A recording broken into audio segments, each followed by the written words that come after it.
சகோதர சகோதரிகளே, யாவரையும் நம்முடைய பிதாவாகிய தேவனுடைய நாமத்தினாலும் நம்முடைய ஆண்டவர் இயேசு கிறிஸ்து நாமத்தினாலும் உங்களுக்கு கிருபையும் சமாதானமும் உண்டாவதாக என்று வாழ்த்துகிறேன், வரவேற்கிறேன். இந்த நாளிலே நம்முடைய செய்தியின் தலைப்பு என்னவென்றால் சாட்சியின் வாழ்க்கை. இன்றைக்கு அநேக பரிசுத்தவான்கள் வேதத்திலே காணப்படுகிற பழைய ஏற்பாட்டிலேயும் புதிய ஏற்பாட்டிலேயும் குறிப்பிடத்தக்க முக்கியமான சில பரிசுத்தவான்களுடைய வாழ்க்கை எப்படி இருந்தது என்று பார்த்து அதை நம்மோடு நாம் ஒப்பிட்டு பார்க்க போகிறோம். இந்த முடிவு நாட்களில் நாம் இப்படிப்பட்ட அந்த சாட்சியுள்ள அநேக பரிசுத்தவான்களுடைய வாழ்க்கையை பார்ப்பது நமக்கு மிகுந்த பிரயோஜனமாக இருக்கும்.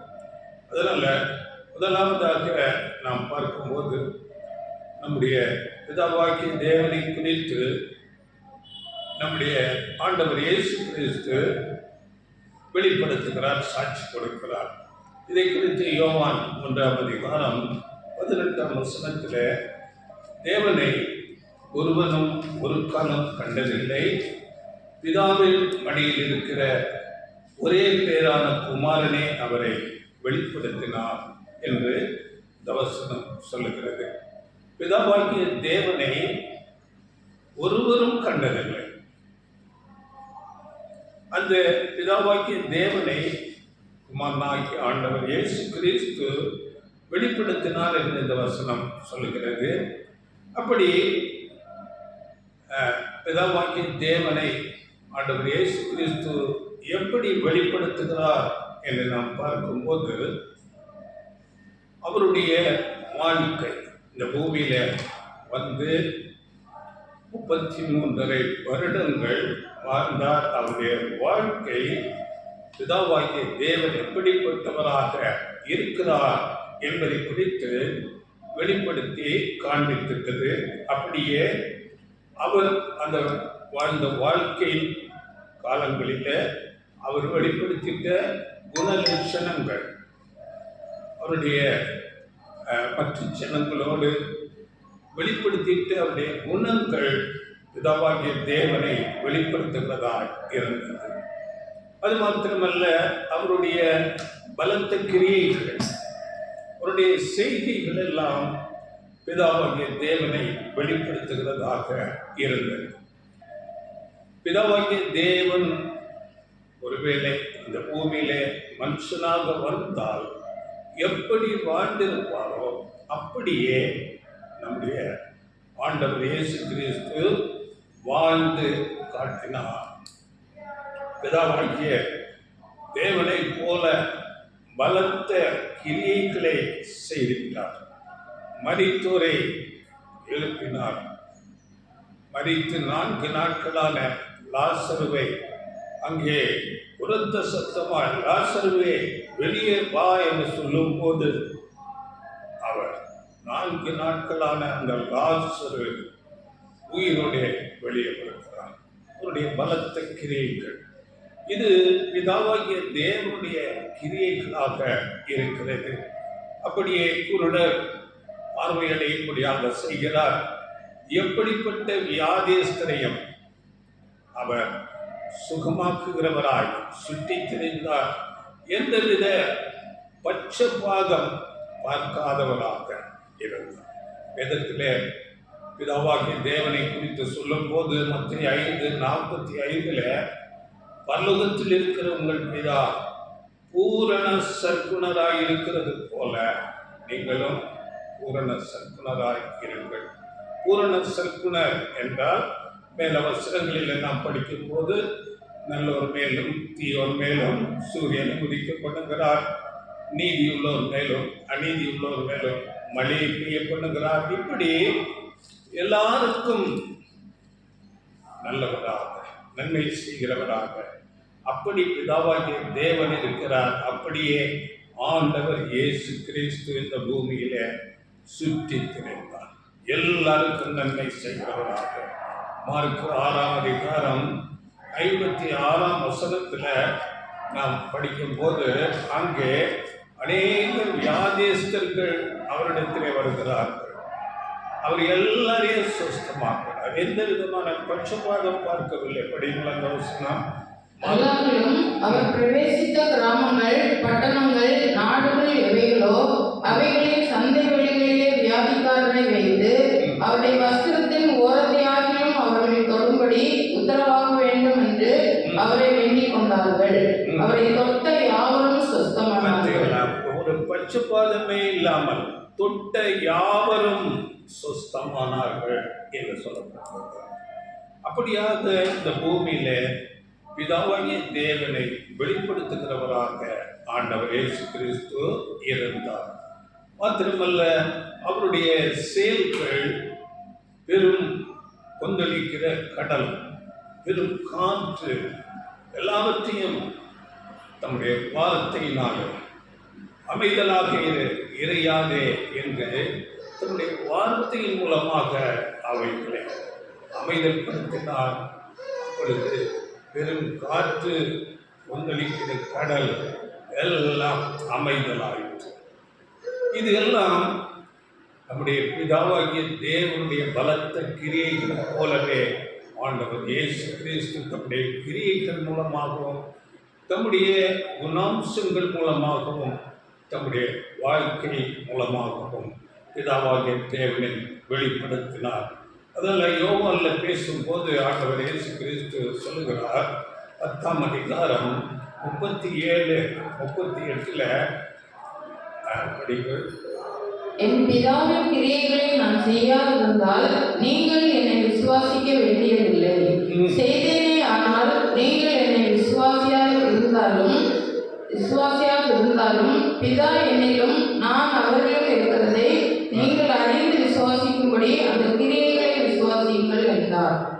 அங்கே சொல்லும்போது பிதாவின் கிரியைகளை நான் செய்யாதிருந்தால் அப்போ ஆண்டவர் இயேசு செய்த எல்லா காரியங்களும் பிதா செய்தது போன்ற ஒரு கிரியையாக இருந்தது. அதனால செய்தனே ஆனால் நீங்கள் என்னை விசுவாசியாக இருந்தாலும் பிதா என்னிலும் நான் அவரிலும் இருக்கிறதை நீங்கள் அறிந்து விசுவாசிக்கும்படி அந்த கிரியைகளை விசுவாசிங்கள். இப்படி பலத்த கிரியைகளை செய்து நம்முடைய ஆண்டவர் இயேசு கிறிஸ்து பிதாவாகிய தேவனை வெளிப்படுத்தினார். இன்னும் பலத்த செய்திகள் நாம் வேதத்தில் படிக்கும்போது 5 அப்பம் 2 மீனை கொண்டு 5000 புருஷர்கள் என்று சொல்லப்பட்டிருக்கிறது. அப்படி என்றால் ஸ்திரீகள், பிள்ளைகள் எப்படிப்பட்ட ஒரு பலத்த செய்திகளை செய்திருக்கிறார். அதில் அவர் பேசிட்ட ஞானம், அவரை குறித்து சொல்லும்போது இவரின் யாருடைய மகன் அல்லவா, இவருடைய சகோதரர்கள் எல்லாம் நம்மிடத்தில் இருக்கிறார்கள், இவருக்கு எப்படி இந்த ஞானம் வந்தது அப்படி என்று அவரை குறித்து ஆச்சரியப்பட்டார்கள். அதனால அவருடைய ஞானம் அப்படியாக தேவனை வெளிப்படுத்துகிறதா இருந்தது. அப்படியே அவருடைய அன்பு, அவருடைய வல்லமை, பலத்த செய்திகள் எல்லாமே பிதாவாகிய தேவனை அவர் வெளிப்படுத்துகிறவராகவே இருந்தார். அவருடைய மார்க்கு 6ஆம் அதிகாரத்தில், மார்க்கு 7ஆம் அதிகாரம் 37ஆம் வசனத்தில் எல்லாவற்றையும் நன்றாய் செய்தார். எல்லாவற்றையும் நன்றாய் செய்தார். செவிடர் கேட்கவும் ஊமையர் பேசவும் பண்ணுகிறார் என்று சொல்லி மேன்மேலும் ஆச்சரியப்பட்டார்கள். எல்லாவற்றையும் நன்றாய் செய்தார் என்று அவரை குறித்து எல்லாரும் ஆச்சரியப்பட்டார்கள். அப்படியே தேவன் எல்லாவற்றுக்கும் ஜீவ ஊற்றாக இருக்கிறார். தேவன் சகல நன்மைகளின் ஊற்று. உலகத்திலே நாம் பெற்று அனுபவிக்கிற எல்லா காரியங்களும், அது ஒரு வேலை, சூரிய வெளிச்சம், காற்று, மழை, அதனால் வருகின்ற எல்லா விருட்சங்கள், காய்கள், கனிகள், எல்லா தானியங்கள் எல்லாம் அவரிடத்திலிருந்து நாம் பெற்றுக்கொள்கிறோம். யாக்கோபு 1ஆம் அதிகாரத்தில் 17ஆம் வசனத்தில் இந்த வசனம் சொல்லப்பட்டிருக்கிறது. நன்மையான எந்த ஈவும் பூரணமான எந்த வரமும் ஜோதிகளின் பிதாவினிடத்திலிருந்து இறங்கியது. ஜோதிகளின் பிதாவாகிய தேவனிடத்திலிருந்து சகல நன்மைகளும் இந்த பூமிக்கு வந்து கொண்டே இருக்கிறது. அப்படியே இதை குறித்த அநேக வசனங்கள் நமக்கு வேதம் சாட்சியாக சொல்லுகிறது. அப்போஸ்தலர் 17 அப்போஸ்தலர் 14:17 மழை இன்னும் செழிப்புள்ள காலங்கள் எல்லாவற்றையும் தந்து அவர் நம்மை போஷித்து நம்மை ஒவ்வொரு நாளும் வழி நடத்துகிறார். அது அப்படியாக கொடுத்து அவர் தம்மை குறித்து சாட்சி விளங்க பண்ணுகிறார் என்று வசனத்தீங்களா அப்படிங்களா? அவர் நன்மை செய்து வந்து வானத்திலிருந்து மழைகளையும் செழிப்புள்ள காலங்களையும் நமக்கு தந்து ஆகத்தினாலும் சந்தோஷத்தினாலும் நம்முடைய இருதயங்களை நிரப்பி இவ்விதமாய் அவர் தம்மை குறித்து சாட்சி விளங்க பண்ணாதவர்களே என்றார்கள். இப்படி சாட்சி விளங்க பண்ணுகிறார். மழையை பெய்ய பண்ணி ஆகாரத்தை விளைய செய்து காய்கள் பழங்கள் எல்லாவற்றையும் தந்து தம்மை குறித்து அவர் சாட்சி விளங்க பண்ணுகிறார். அப்படியே சங்கீதங்களின் புஸ்தகத்தில் 145:16 தமது கையை திறந்து சகல பிராணிகளின் வாஞ்சையும் அவர் திருப்தியாக்குகிறார் என்று வேதம் சொல்லுகிறார். எல்லா ஜீவராசிகளின் வாஞ்சை தேவனால் திருப்தி செய்யப்படுகிறது. அப்படியே ஓசியா 2ஆம் அதிகாரம் 8ஆம் வசனத்தில் இந்த பூமியில விலையுயர்ந்த பொருட்களாக காணப்படுகிற பொன் வெள்ளி எல்லாம் கர்த்தருடையது. பூமியும் அதில் நிறைவும் எல்லாம் கர்த்தருடையது. ஆனால் இவைகள் எல்லாவற்றையும் இந்த மனுஷன் வாங்கி கொண்டு எல்லாவற்றையும் பெற்றுக்கொள்ளுகிறார். தேவனிடத்திற்கு மழை செழிப்புள்ள காலங்கள் ஆகாரம் பொன் வெள்ளி எல்லாவற்றையும் பெற்றுக்கொண்டு மனுஷன் அதை கையினால் உண்டாக்கப்பட்ட தெய்வங்களுக்கு அவைகளை படைத்து அவைகளை வணங்கி கொண்டிருக்கிறார். தேவன் எப்படிப்பட்டவர் என்பதை அறியாமல் மனுஷனால் செய்யப்பட்ட தெய்வங்கள் பொன் வெள்ளியினாலே உருவாக்கி அவைகளை வணங்கி அவைகளுக்கு படையல் போட்டு இது கூட அறிவிப்பு சொல்லுகிறார்கள். தயிர் பால் நெய் எல்லாம் கொண்டு வாங்க அபிஷேகம் பண்ணுவாங்க சொல்லி அதை பண்ணுங்க. அதே மாதிரி வேதத்தில் செய்திருக்கிற இசைக்கியலின் புஸ்தகத்தில் பாருங்கள், இசைக்கியல் 16 17 19 படிங்கள். இசைக்கியல்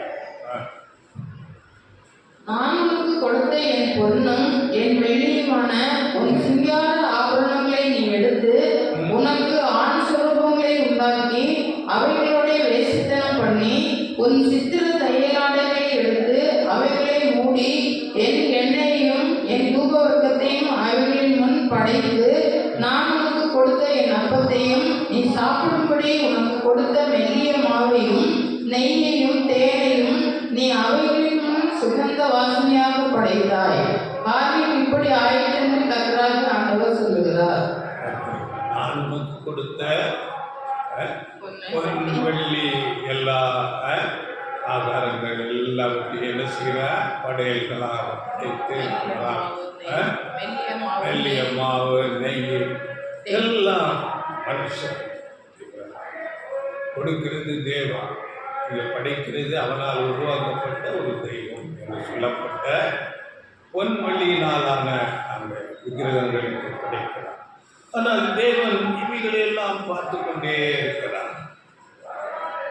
இதற்கு தேவன் நீதி செய்வாரா என்றால் நிச்சயமாக ஒரு நாள் நீதி செய்கிறவராய் இருக்கிறார். நல்ல தேவன் நீடிய பொறுமையோடு இருப்பார். அவர் ஒரு நாள் இவைகளுக்கெல்லாம் நீதி செய்வார், பழி வாங்குகிறவராய் இருக்கிறார். அதனால் ஆண்டவர் இயேசுவை பற்றி கூட சொல்லும்போது அப்போஸ்தலர் 10:38 அவர் நன்மை செய்கிறவராயும் பிசாசின் வல்லமையில் அகப்பட்ட யாவரையும் குணமாக்குகிறவராயும் சுற்றித் திரிந்தார் என்று. அவர் நன்மை செய்கிறவராகவே சுற்றித் திரிந்தார். வியாதியஸ்தர்களை சுத்தமாக்கினார். பிசாசினால் பிடிக்கப்பட்டவர்களை அவர் விடுதலையாக்கி சுகப்படுத்தினார். இப்படியாக சுற்றி திரிந்த ஆண்டவர் இயேசு கிறிஸ்துவுக்கு மனுஷர்களால் கொடுக்கப்பட்டது என்ன? அவமானம், நிந்தையான பேச்சுக்கள், முகத்திலே துப்புகிறான், சவுக்கால் அடிக்கிறான், அவரை சித்திரவதை செய்து மரணத்துக்கு தேவன் இவைகளெல்லாம் பார்த்துக்கொண்டே இருக்கிறார். தேவன் நன்மை செய்கிறார், பதிலாக மனுஷன் தேவனுக்கு தீமையான காரியங்களை செய்து கொண்டே இருக்கிறார். அப்படியே பாருங்கள், தம்முடைய சீசர்களுக்கு, ஆண்டவர் இயேசு கிறிஸ்துவை பின்பற்றிய சீசர்களுக்கு கூட ஆண்டவர் இயேசு சொல்லும்போது 10:5-39 படிக்கும் போது, தீமையோடு நீங்கள் எதிர்த்து நிற்க வேண்டாம் என்று சொல்லுகிறார். ஏனென்றால் இது பொல்லாத உலகமாக இருக்கிறது, சாத்தானின் ஒரு ஆளுகைக்கு உட்பட்ட உலகமாக இருக்கிறது. அதனால் நன்மை செய்கிறவர்களை உயிர்ப்பார்கள். அதனால் நீங்கள் தீமைக்கு எதிர்த்து நிற்க வேண்டாம் என்று சொல்கிறார். படிங்களது வசனம். நான் உங்களுக்கு சொல்கிறேன், தீமையோடு எதிர்த்து நிற்க வேண்டாம். ஒருவன் உன்னை வலதுகரத்தில் அறைந்தால் அவனுக்கு மறுகரத்தையும் திருப்பிக் கொடு.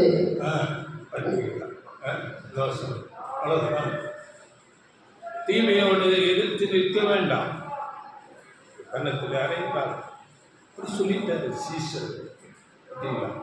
தூஷணமாக பேசினால் அதை வாங்கிக் கொள்ளுங்கள், பதில் செய்யாதீர்கள், நான் அதற்காக பதில் செய்வேன் என்று சொல்லுகிறார். அடுத்த வசனத்தில் பார்க்கும்போது, உன்னோடு வழக்காடி ஒரு வஸ்திரத்தை எடுத்துக்கொள்ள வேண்டும் என்று இருக்கிறவனுக்கு உன் அங்கியையும் விட்டுவிடு. விட்டுக்கொடு. ஏதாவது வழக்கு வந்து தும்பு வந்தால், அது அநீதியாக இருந்தால் நீ விட்டுக்கொடு. இதுதான் ஆண்டவர் இயேசு கிறிஸ்து தன்னுடைய சீசர்களுக்கு, அவரை பின்பற்றுகிற சீசர்களுக்கு சொல்லிட்ட ஒரு காரியம். அப்படியே அடுத்த 41 அங்கே 1 மைல் தூரம் நீ, அந்த நாட்களிலே அந்த ரோமர்களுக்கு ஆளுகையில் இருந்தார்கள் இந்த யூதர்கள். அந்த ரோம சேனைகள் வந்து அவருடைய லக்கேஜ்களை எடுத்துக்கொண்டு நீ என்னோட 1 மைல் தூரம் வாயினால் அவர்களோடு போக வேண்டும். அப்படிப்பட்ட அந்த காரியத்தை நீ 1 மைல் தூரம் என்றால் 2 மைல் தூரம் போ என்று சொல்கிறார்.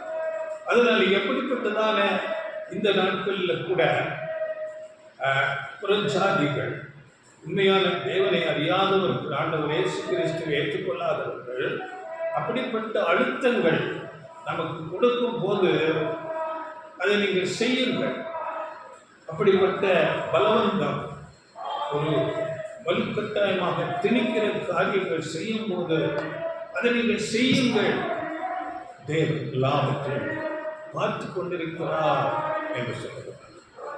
அதனால் இவைகளெல்லாம் வலிகள் நிறைந்தது, ஈஸியாக நாம் சொல்லிவிடலாம். ஆனால் அப்படிப்பட்ட அழுத்தங்கள், அப்படிப்பட்ட அவமதிப்பது, அநீதிகள் நடக்கும்போது அது நமக்கு மிகுந்த வலியை கொடுக்கும். அந்த அப்படிப்பட்ட வலிகளை நம்முடைய ஆண்டவர் இயேசு கிறிஸ்து அப்போஸ்தலர்கள் எல்லாரும் சகித்து கொண்டு வந்தார். அப்படியே நீங்களும் இந்த அநீதிகளை, அப்படிப்பட்ட அழுத்தங்களை நீங்கள் சகித்துக் கொள்ளுங்கள் என்று ஆண்டவர் இயேசு சொன்னார். இது நமக்கு இந்த நாட்களிலே நமக்கு கொடுத்த போதனையாக இருக்கிறது.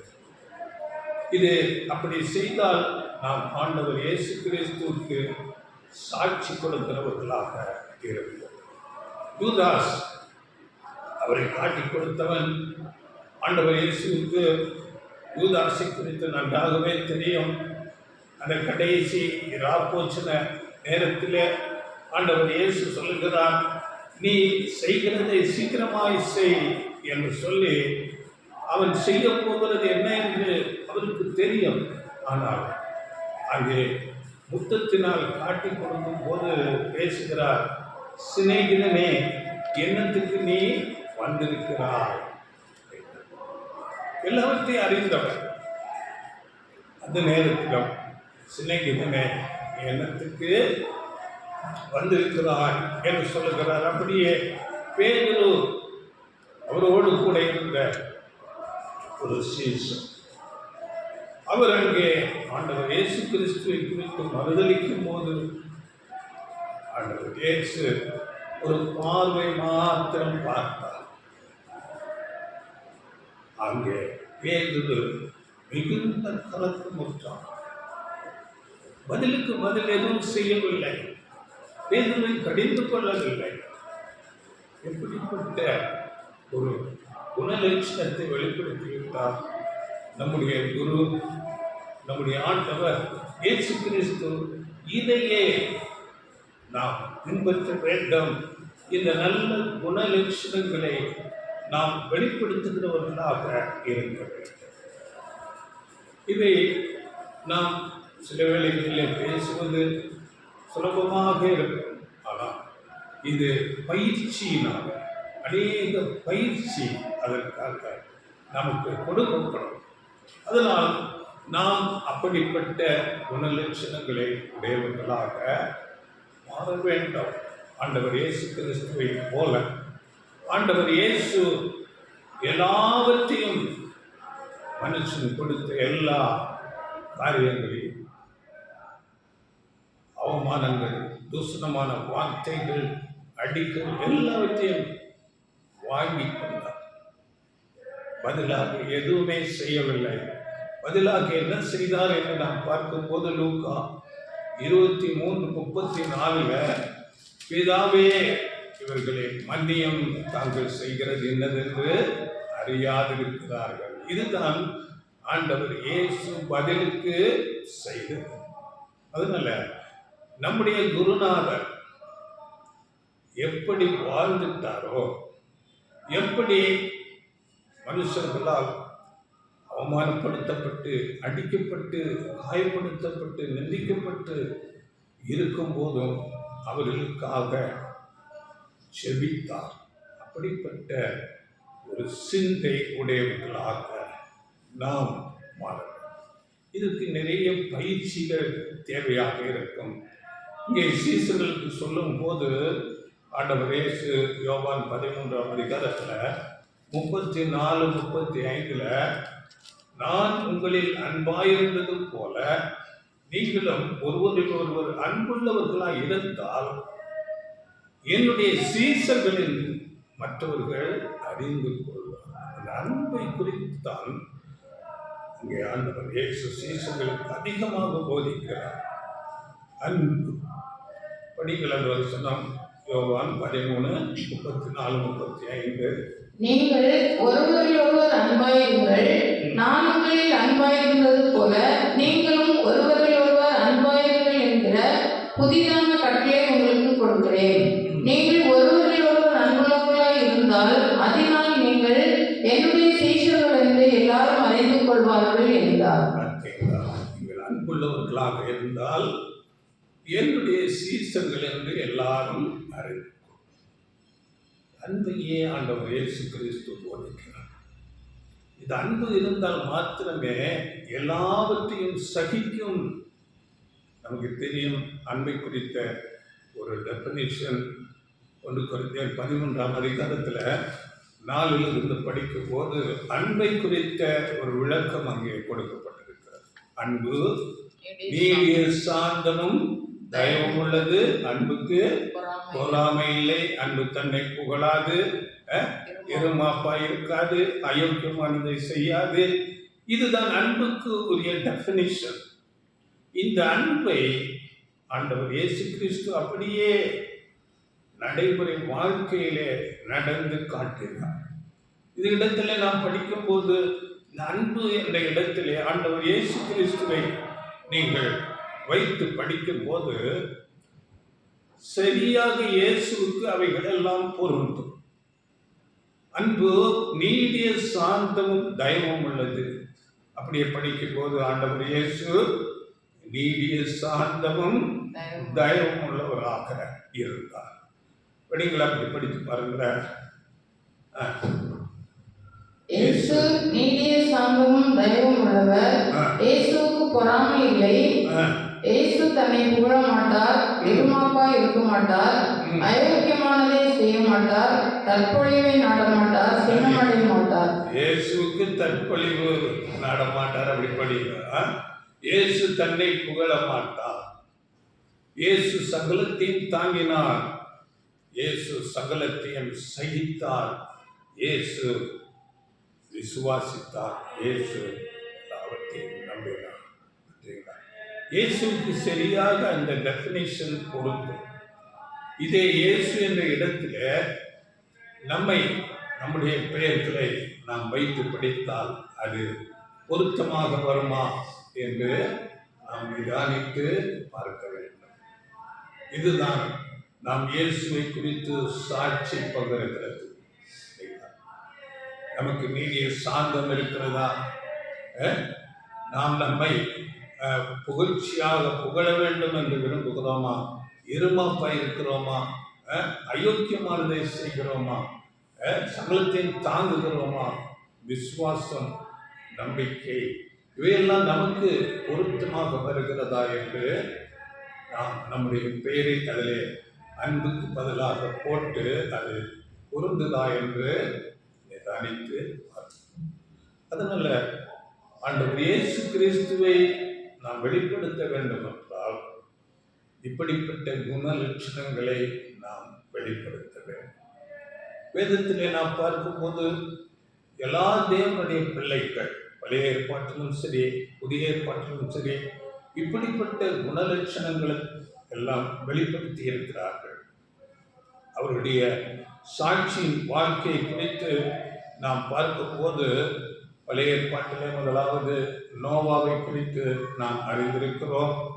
நோவாவுக்கு தேவன் சொல்லிவிட்டார், இந்த உலகம் பாவம் பெருகி போய் மனுஷனுடைய இருதயத்தின் நினைவுகள் அந்த தோற்றமெல்லாம் நித்தம் பொல்லாததாக இருக்கிறதுனாலே நான் அந்த முதலாம் உலகத்தை ஜலப்பிரளயத்தினாலே அழிக்கப் போகிறேன் என்று சொல்லும்போது அதை அப்படியே விசுவாசித்தார், அப்படியே ஏற்றுக்கொண்டார். அந்த நாட்களிலே மழை என்பது கூட தெரியாது, மழை பெய்யவில்லை, மழை என்றால் தெரியாது. ஆனால் நோவா விசுவாசித்து விட்டார். அப்படியே அந்த பேழை 120 வருடம் கட்டிக்கொண்டே இருக்கிறார். அந்த பேழைக்கு வேண்டிய அந்த பலகைகள் எப்படி அங்கே அறுக்கப்பட்டது? இன்றைக்கு நாம் பார்த்தால் சாமியெல்லாம் சொல்கிறார்கள் அந்த பலகை அறுக்கலாம். அன்றைக்கு எப்படிப்பட்ட ஒரு நிலை இருந்தது நமக்கு தெரியாது. அப்படியே அந்த பலகைகளை இணைக்கும் போது அதில் தண்ணீர் உள்ளே வராதபடி கீழ் பூசப்பட்டது என்று நாம் படிக்கிறோம். அந்த கீழ் எப்படி தயார் செய்யப்பட்டது நமக்கு தெரியாது. தேவன் அங்கே உதவி செய்திருக்கிறார். நோவாவுக்கு தேவன் சொல்லிவிட்டார், 120 வருடமாக அந்த ஒரு பெரிய பிரம்மாண்ட பேழையை கட்டுகிறார்.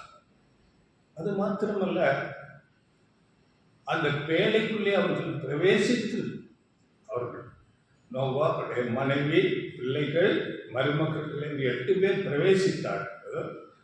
பிரவேசித்து 7 நாள் பொறுத்து தான் அங்கே மழை, பெருமழை வருகிறது, ஊற்றுக்கண்கள் அங்கே திறக்கப்படும். அப்படி என்றால் அந்த 7 நாட்களில் அவருடைய மனைவி, பிள்ளைகள், மருமகள்கள் எப்படியெல்லாம் பேசியிருப்பார்கள், அந்த ஜனங்கள் எப்படியெல்லாம் அவமானமான வார்த்தைகளை பேசியிருப்பார்கள். அப்படிப்பட்ட அவமானங்களை சகித்து கொண்டு தேவன் சொல்லிவிட்டார். அதை அப்படியே விசுவாசித்து அங்கே வேலையை கட்டினார். நாம் படிக்கும்போது ஆதியாகமம் 7ஆம் அதிகாரம் 7ஆம் அதிகாரம் 10ஆம் வசனங்களிலே 7 நாள் வரையிலும் அவர்கள் வேலைக்குள் பிரவேசித்து 7 நாள் வரையிலும் மழை இல்லை. குடியிருந்தவர்களே அவரை அவமானப்படுத்தி கேவலமான வார்த்தைகளை பேசியிருப்பார்கள். அவைகளை எல்லாம் சகித்தார். அடுத்ததாக நாம் பார்க்கும்போது விசுவாசிகளின் தகப்பன் சொல்லப்படுகிற ஆபிரகாம். நமக்கு தெரியும், ஆபிரகாமை அழைக்கும் போதே 75 வருடம் அவருக்கு குழந்தை இல்லை.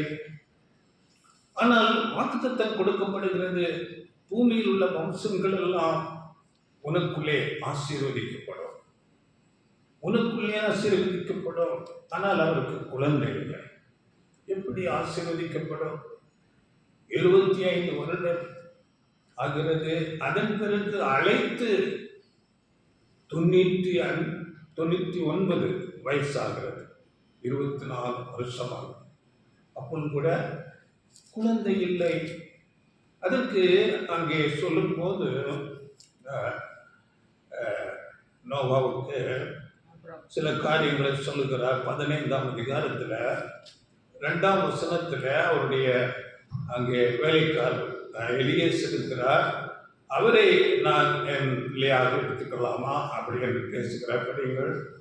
அதற்கு ஆபிரகாம், கர்த்தராகிய ஆண்டவரே, அடியேனுக்கு என்ன தருவீர்? நான் பிள்ளை இல்லாமல் இருக்கிறேனே. தமஸ்கு ஊரானாகிய இந்த எலியேசர் என் வீட்டு விசாரணை கர்த்தனாய் இருக்கிறானே என்றான். அப்போ அந்த எலியேசர் என்னுடைய பிள்ளையாக இருந்து அப்படி தேவன் வாக்கு பண்ணதை அப்படி அந்த ஆசீர்வதிக்க போறீங்களா? இப்படிப்பட்ட யோசனைகள் அவருக்கு வருகிறது. அதன் பிறகு நமக்கு தெரியும், ஆகாரோடு பிறக்கிற இஸ்மவேலை குறித்து கூட பேசுகிறார். 3ஆம் வசனம். இன்னும் ஆபிரகாம், தேவரீர் எனக்கு புத்திர சந்தானம் அருளவில்லை, இதோ என் வீட்டிலே பிறந்த பிள்ளை எனக்கு சுதந்திரவாளியாய் இருக்கிறான் என்றார். இஸ்மவேலை குறித்து பேசுகிறார். அப்பொழுது தேவன் சொல்லுகிறார், இல்லை, உன்னுடைய கர்ப்ப பிறப்பே உனக்கு சுதந்திரவாளியாய் இருப்பான். தேவன் ஒவ்வொன்றையும் சரியான நேரத்திலே செய்கிறவராயிருக்கிறார். 4ஆம் வசனம். அப்பொழுது கர்த்தருடைய வார்த்தை அவனுக்கு உண்டாகி, இவன் உனக்கு சுதந்திரவாளி அல்ல, உன் கர்ப்ப பிறப்பாய் இருப்பவனே உனக்கு சுதந்திரவாளியாவான் என்று. அப்படியே அவருக்கு 100 வயசு ஆகும் போது அங்கே ஈசாக்கு எப்பட்ட தேவன் ஒரு வாக்கு சொல்லிவிட்டால் அதை அப்படியே நம்பி அப்படியே அவர்கள் கீழ்ப்படுகிறார்கள், விசுவாசிக்கிறார்கள். இதுதான் பரிசுத்தவான்கள், விசுவாசிகளின் தகப்பன். இப்படிப்பட்ட காரியங்கள் இவையெல்லாம் நமக்கு பாடமாக சொல்லப்பட்டிருக்கிறது. அப்படியே இன்னும் பரிசுத்தவான்களில் குறிப்பிடத்தக்கவராக யோசேப்பு குறித்து நாம் பார்க்கும்போது, அங்கே யோசேப்பு நமக்கு தெரியும் யாக்கோபுக்கு செல்ல பிள்ளையாக இருக்கிறார். அந்த செல்ல பிள்ளையாக இருக்கும்போது யோசேப்பினிடத்தில் சொல்லுகிறார், நீ போய் சகோதரர்களை பற்றி விசாரித்து கொண்டு வா என்று சொல்லும்போது, அப்படியே மாறி எந்த விதமான மறு பேச்சு இல்லாமல் அவர் கீழ்ப்படிந்து அங்கே சகோதரர்களை பார்க்கும்படியாக போகிறார். ஆனால் சகோதரர்கள் எப்படிப்பட்டவர்களாக இருந்தார்கள்? இந்த யோசேப்பை பகைத்து கொண்டிருந்தார்கள். ஆனாலும் தகப்பனுடைய வார்த்தையை கேட்டு அங்கே போகிறார். அங்கே போகும்போது நமக்கு தெரியும், அவரை பிடித்து அங்கே குடியிலே அங்கே போட்டு அவரை அடிமையாக அதன் பிறகு விற்று போடுகிறார்கள். அவருடைய சகோதரர்கள் எப்படிப்பட்ட ஒரு சூழ்நிலை! ஒரு செல்ல பிள்ளையாக இருந்த ஒரு வாலிபன், ஒருவேளை 15 வயசு ஆயிடுச்சோ 17 வயசு ஆயிடுச்சோ தெரியாது. அப்படிப்பட்ட ஒரு வாலிபன் அந்நிய தேசத்துக்கு அடிமையாக போது அவனுடைய மனநிலை எப்படி இருக்கும்? நமக்கு இப்பொழுது அடிமைகளை பற்றி தெரியாது. அந்த நாட்களில் இந்த நாளிலே ஆடு மிருகங்களை விற்பது போல மனுஷர்களை அடிமைகளாக விற்பார்கள். அதை எஜமான் வாங்கி கொண்டு போய் அவரை அடிமையாக எல்லா வேலைகளும் வாங்கி கொண்டு வைத்திருப்பார். அப்படிப்பட்ட ஒரு அடிமை அப்படியாக விற்கப்படுகிறார். எவ்வளவு அங்கே வரும்போது குற்றச்சாட்டுகள் அவர் மேல் வருகிறது, பொய்யான குற்றச்சாட்டுகள். தேவன் யோசேப்போடு கூட இருக்கிறார். பார்த்தீங்களா? எல்லா குற்றச்சாட்டுகளும் அவரை பற்றி சொல்லப்பட்டாலும் அந்த குற்றச்சாட்டுகள் ஒன்றுமே நிரூபிக்கப்படவில்லை. அவர் உண்மையுள்ளவராக இருக்கிறார். அப்படி அடிமையாக போனாலும் அவர் அங்கே உண்மையாக இருக்கிறார். அங்கே சிறைச்சாலை கணக்கப்படுகிறார். எல்லாவற்றையும் பொறுமையோடு சகிக்கிறார். இதுதான் தேவனுக்கு பயந்த உண்மையான பரிசுத்தவான்கள் காண்பிக்கின்ற ஒரு அம்சங்கள். தேவனை குறித்து சாட்சி இருக்கிற வாழ்க்கை. அங்கே நாம் பார்க்கும்போது சிறைச்சாலையிலே அங்கே யோசேப்பு இருக்கிறார். அங்கு தேவன் ஒரு உதவி செய்கிறார். அங்கு 2 பேர் வருகிறார்கள். நமக்கு தெரியும், ஆதியாகமம் 40ஆம் அதிகாரத்தில் சுயம்பாகி பானபாத்திரக்காரன் ராஜாவுக்குரிய அங்கே அப்பங்களை செய்து கொடுக்கிறவன் அங்கே சுயம்பாகி, அப்படியே அங்கே திராட்சரசத்தை பகிர்ந்து கொடுக்கிறவன் பானபாத்திரக்காரன். இப்படி 2 பேர் அங்கே குற்றச்சாட்டப்பட்டு சிறைச்சாலைக்கு வருகிறார்கள். அங்கே அவர்கள் சொப்பனம் காண்கிறார்கள். இவையெல்லாம் தேவனுடைய செய்தியாக இருக்கிறது. அப்பொழுது அந்த சொப்பனத்துக்கு அங்கே யோசேப்பு அவர்களுக்கு விளக்கப்படுத்துகிறார். யோசேப்பு அவர்களுக்கு சொன்ன அந்த விளக்கத்தின்படியே அந்த காரியங்கள் அங்கே நடந்தேறுகிறது. இதை குறித்து நீங்கள் படித்துக் கொள்ளுங்கள். இப்படி அங்கே சொன்னதன்படி அங்கே சுயம்பாகி என்று சொல்லப்படுகிற அந்த அப்பங்கள் செய்து கொடுக்கிற அவை அந்த தலைவன் அங்கே தூக்கி போடப்படுகிறான், கொல்லப்படுகிறான். அந்த பானபாத்திரக்காரன் மீண்டும் அதே அந்த பதவிக்கு ராஜாவிடத்தில் போகும். இப்படி அங்கே யோசேப்போடு கூட இருக்கிற தேவன் அவருக்கு உதவி செய்கிறார். பலத்த செய்திகளை செய்து கொண்டிருக்கிறார். இப்பொழுது அங்கே யோசேப்பை உயர்த்தும்படியான வேலை வந்தது. அங்கே பார்வோன் ராஜாவுக்கு ஒரு சொப்பனம் இருக்கிறது. இது ஆதியாகமம் 41ஆம் அதிகாரத்தில் நாம் படிக்கிறோம். நீங்கள் படித்துக் கொள்ளுங்கள், நமக்கு தெரியும். அங்கே அழகும் புஷ்டியுமான 7 பசுக்கள் அங்கே ஏறி வருகிறது. அடுத்ததாக பார்க்கும்போது அவலட்சணமும் கேவலமான 7 பசுக்கள் அங்கே வருகிறது. அப்படியே அதே சொப்பனம் என்பது சொப்பனம் நல்ல செழுமையான கதிர்கள் 7 பார்க்கிறார். சாவியானதும் தீர்ந்து போனதுமான 7 கதிர்களை பார்க்கிறார். அங்கே அந்த ராஜா பார்வோன் இந்த சொப்பனத்துக்கு அர்த்தத்தை சொல்லும்படியாக அந்த எகிப்தின் மந்திரவாதிகள் சாஸ்திரிகளை எல்லாம் அழைக்கிறார். அவர்களால் கூடாமல் போயிட்டு அப்பொழுதுதான் இந்த பானபாத்திரக்காரன் நினைவு கூர்ந்து இப்படியாக சிறைச்சாலையிலே ஒருவர் இருக்கிறார், நான் கண்ட சொப்பனத்துக்கு இப்படியாக ஒரு சரியான ஒரு தீர்வை அவர் சொன்னார், அவர் சொன்னதுபடியே நடந்தது என்று சொல்லி ராஜாவுக்கு சொல்லும் போது அங்கே யோசேப்பு அழைக்கப்படுகிறார். யோசேப்பு சிறைச்சாலையிலே எப்படி இருந்திருப்பார்? அந்தையாக துணி, தலைமுடி வெட்டாமல், எந்த விதமான சேவை செய்யாமல் ஒரு அழுக்காக அவரை அழைத்து உடனடியாக அங்கே சுத்தம் பண்ணப்படுகிறார். நல்ல ஆடைகள் அங்கே கொடுக்கப்படுகிறது, வாசனை திரவியங்கள் அங்கே பூசப்படுகிறது. ராஜ்சபை பக்கத்தில் அங்கே கொண்டு நிறுத்தப்படுகிறார். தேவன் இவைகளெல்லாம் அங்கே செய்து கொண்டே இருக்கிறார். ஒவ்வொன்றையும் அந்தந்த நேரத்தில் தேவன் செய்து கொண்டே இருக்கிறார். இது நாம் பார்க்கும்போது யோசிப்பு அங்கே 41ஆம் அதிகாரம் 25ஆம் வசனத்தில் அந்த சொப்பனத்தை கேட்டு அங்கே சொல்லும் போது படிங்கள். அப்பொழுது யோசேப்பு பார்வோனை நோக்கி, பார்வோனின் சொப்பனம் ஒன்றுதான், தேவன் தாம் செய்ய போகிறது என்னதென்று பார்வோனுக்கு அறிவித்திருக்கிறார். பார்த்தீங்களா, தேவன் தாம் செய்ய போகிறது என்னது என்று ராஜாவே உங்களுக்கு அறிவித்திருக்கிறார் என்று அந்த 2 சொப்பனம் ஒன்றுதான் என்று சொல்லிக்கொண்டு அங்கே எல்லா விவரங்களையும் சொல்லுகிறார்.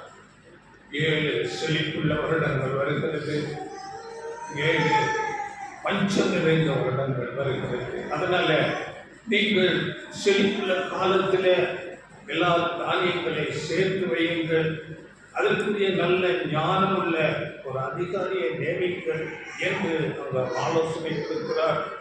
33ஆம் வசனம். ஆகையால் விவேகமும் ஞானமுள்ள ஒரு மனுஷனை தேடி அவனை எகிப்து தேசத்துக்கு அதிகாரியாகிய பார்வோன் ஏற்படுத்துவாராக. விவேகமும் ஞானமும் உள்ள ஒரு அதிகாரியை நீங்கள் ஏற்படுத்துங்கள் என்று ராஜாவுக்கு அவர் சொப்பனத்தை சொல்லி அதன் விளக்கத்தை சொல்லுகிறார். 38ல் சொல்லும் போது, அப்பொழுது பார்வோன் தன் ஊழியக்காரரை நோக்கி, தேவ ஆவியை பெற்ற இந்த மனுஷனை போல வேறொருவன் உண்டோ என்றார். தேவ ஆவியை பெற்ற தேவன் மனுஷனை உயர்த்த வேண்டும் என்று நினைத்தார். ஏற்ற வேளையில உயர்த்துவார், அதற்கேற்ற சூழ்நிலைகளை உருவாக்குகிறவராய் இருக்கிறார். அப்படியே 39. பின்பு பார்வோன் யோசேப்பை நோக்கி, தேவன் இவை எல்லாவற்றையும் உனக்கு வெளிப்படுத்தியிருக்கிறபடியால் உன்னை போல விவேகமும் ஞானமும் உள்ளவன் வேறு ஒருவரும் இல்லை என்று சொல்லி ராஜாவுக்கு அடுத்த ஸ்தானத்திலே அங்கே யோசேப்பை நியமிக்கிறார். அப்பொழுது அந்த யோசேப்புக்கு வயது 30 என்று அங்கே குறிப்பிட்டு சொல்லுங்கள். அப்படி என்றால் ஒரு 15 இல்லாவிட்டால் 17 வயசிலே அங்கே அடிமையாக விற்கப்பட்ட யோசேப்பு அங்கே சுமாராக 15 வருடங்கள் அடிமையாக பொய்யாக குற்றச்சாட்டப்படுகிறார், சிறைச்சாலைக்கு போகிறார், அடிமை போல இருக்கிறார். ஆனால் தேவன் ஏற்ற வேலையிலே அவரை உயர்த்துகிறார். இவையெல்லாம் தேவனே ஏற்படுத்துகிறார். இதை குறித்து சங்கீதங்களிலே நாம் படிக்க முடியும். இந்த அவன் குழியிலே தள்ளப்படுவது, அடிமையாக எகிப்திலே விற்கப்படுவது, அதன் பிறகு அவன் சிறைச்சாலைக்கு தள்ளப்படுவது, அதன் பிறகு அங்கே ராஜாவுக்கு சொப்பனம் வருவது, அந்த எகிப்து தேசத்திலே பஞ்சம் வருவது, எல்லாம் தேவன் அவைகளை செய்து கொண்டே இருக்கிறார். அந்த 15 வருடங்கள் அங்கே யோசேப்பு சிக்ஷிக்கப்பட்டு சோதிக்கப்படுகிறார். இது குறித்து தெளிவாக நாம் சங்கீதங்களிலே படிக்கிறோம். படிங்கள். 105ஆம் சங்கீதம் 16 படிங்கள். 105:16. அவர் தேசத்திலே பஞ்சத்தை வருவித்து ஆகாரம் என்னும் ஆதரவு போலே முற்றிலும் முடித்தார். எகிப்தில பஞ்சம் வருகிறது. இதனால தேவன் பஞ்சத்தை அங்கே ஏற்படுத்தி விட்டார். அப்படி 17 படிங்கள். அவர்களுக்கு முன்னாலே ஒரு புருஷனை அனுப்பினார், யோசேப்பு சிறையாக விற்கப்பட்டான். தேவன் எல்லாவற்றையும் முன்னறிந்து அங்கே யோசேப்பை அங்கே அடிமையாக எகிப்துக்கு அனுப்புகிறார். 18. அவன் அவன் கால்களை விலங்கு போட்டு ஒடுக்கினார்கள். அவன் பிராணம் இரும்பில் அடைபட்டிருந்தது. பார்த்தீங்களா? அநேக டெஸ்ட், சோதனைகள், பொய்யான குற்றச்சாட்டுகள், சிறைச்சாலை. அங்கே அவனுடைய பிராணம் இரும்பில் அடைபட்டு இருந்தது. 19 கர்த்தர் சொன்ன வார்த்தை நிறைவேறும் அளவும் அவருடைய வசனம் அவனை புடமிட்டது. வசனம் புடமிட்டது. அதனால தேவன் ஒரு உன்னத நிலைக்கு ஒரு மனுஷனை கொண்டு வருகிறார் என்றால் அநேக சோதனை, அநேக நெருக்கமான வழிகளிலே நடத்துவார். அப்படியே நாம் படிக்கும் போது அங்கே 20ஆம் வசனத்திலே அங்கே அவர் விடுதலை செய்யப்படுகிறார். 21, 22 அவருக்கு அதிகாரம் கொடுக்கப்படுகிறது. 21, 22. தன் பிரபுக்களை அவன் மனதின்படி கட்டவும் தன் மூப்பர்களை ஞானிகளாக்கவும் அவனை தன் வீட்டுக்கு ஆண்டவனும் தன் ஆஸ்திக்கெல்லாம் அதிபதியும் ஆக்கினான். அங்கே அதிகாரம் பார்வோனுக்கு அடுத்த ஸ்தானம். யோசேப்பு இந்த நிலைக்கு வருவதற்கு எத்தனை வருடங்கள் அங்கே அவர் சிறையாக அங்கே வைக்கப்படுகிறார், அடிமையாக வைக்கப்படுகிறார், பொய்யான குற்றச்சாட்டுகள் அங்கே சொல்லப்படுகிறது. இப்படி அநேக பாடுகளின் வழியாக அப்படிப்பட்ட பாடுகளின் நேரத்திலும் அவர் தேவனுக்கு பயந்து அடிமையாக வேலை செய்யும் போது கூட அங்கே உண்மையாக வேலை செய்கிறார். இதுதான் அநேக சோதனைகள், அநேக டெஸ்ட், பரீட்சைகள். தேவன் ஒருவரை உயர்த்த வேண்டும் என்றால் அப்படிப்பட்ட பரீட்சைகளுக்குள்ளாக கொண்டு போய் பரீட்சித்து உயர்த்துவார். வசனம் அவரை உடமிட்டது என்று நாம் அப்படியே இந்த நாட்களிலே நம்மை அழைத்திருக்கிறார். வேதத்திலே எபிரேயர்ல படிக்கும் போது இவ்வளவு பெரிதான ரட்சிப்புக்கு நாம் அழைக்கப்பட்டிருக்கிறோம். சுவிசேஷ யுகத்தின் மேன்மையான ரட்சிப்பு ஆண்டவர் இயேசு கிறிஸ்துவோடு வாழ்க்கை, அவரோடு கூட ராஜாக்களாகி வந்து ஆளுகை செய்கிற பாக்கியம், ஆசாரியர்களாக பணி செய்வது, ஆண்டவர் இயேசு கிறிஸ்துவுக்கு உடன் சுதந்திர.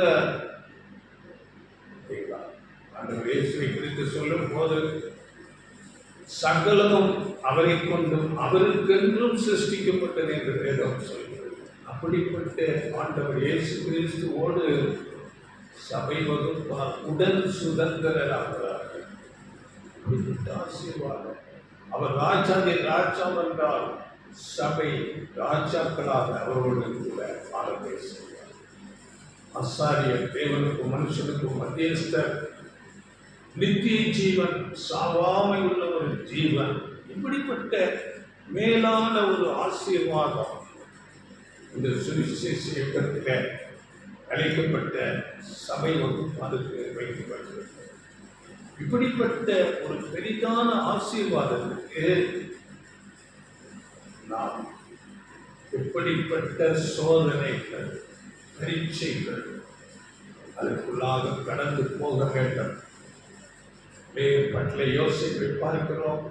ஒரு பார்வோனின் அந்த 2ஆம் ஸ்தானம் என்ற அந்த ஸ்தானத்துக்கு வருவதற்கு முன்பதாக எவ்வளவு அவமானங்கள், அடிமை, சிறைச்சாலை, பொய்யான குற்றச்சாட்டுகள்.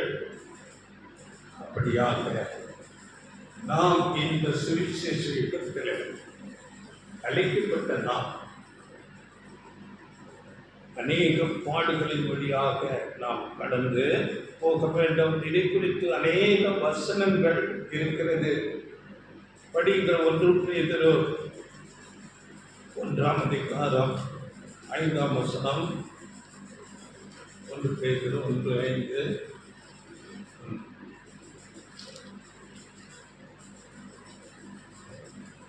கடைசி காலத்திலே வெளிப்பட ஆயத்தமாக்கப்பட்டிருக்கிற ரட்சிப்புக்கு ஏதுவாக விசுவாசத்தை கொண்டு தேவனுடைய பலத்தினாலே காக்கப்பட்டிருக்கிற உங்களுக்கு அந்த சுதந்திரம் பரலோகத்தில் வைக்கப்பட்டிருக்கிறது. சுதந்திரம் பரலோகத்தில் வைக்கப்பட்டிருக்கிறது. ஆலோசனம் என்றாலும் இதிலே நீங்கள் மிகவும் சந்தோஷப்படுகிறீர்கள். என்றாலும் துன்பப்பட வேண்டியது அவசியமானதால் இப்பொழுது கொஞ்ச காலம் பலவிதமான சோதனைகளினாலே துக்கப்படுகிறீர்கள். துன்பப்பட வேண்டியது அவசியமானதா?